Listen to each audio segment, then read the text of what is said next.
Games and puzzles are just such a great instructional strategy, and they're not a filler. And the way we use them is what makes the difference as to whether it's a learning activity that deepens conceptual understanding or just takes time.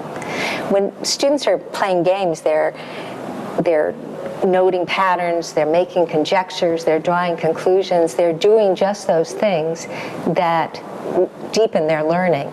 And as teachers, when we add our questioning strategies and our assessment strategies, we make that learning happen. It increases their ability to communicate the mathematics that they know.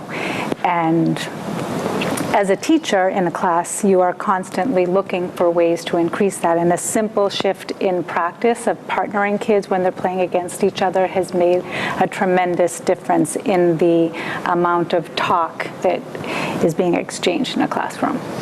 We see the use of games and puzzles as absolutely an integral part of their learning, that it's not just something that they do to practice after they've learned the math, but that it's absolutely a way for them to learn the math.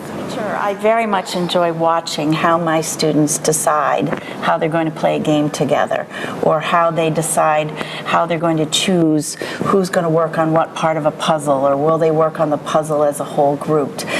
I look for how they decide whether or not what they're going to do about a disagreement. And as they disagree, how can I help them learn more about better ways to work together? I very much appreciate my students being co-teachers with each other as they work on their games and puzzles in the classroom. So as a math coach, teachers are always looking for support as in what their role is when kids are playing games of puzzles in their classroom.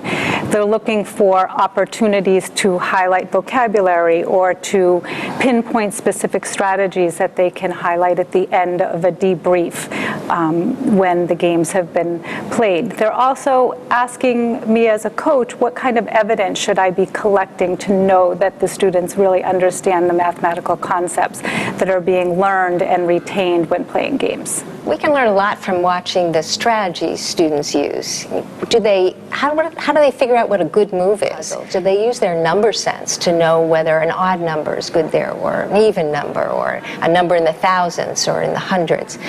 They are constantly thinking about what they are doing. So in many ways, they're more attentive to their work when they're playing a game than when they're just doing an exercise.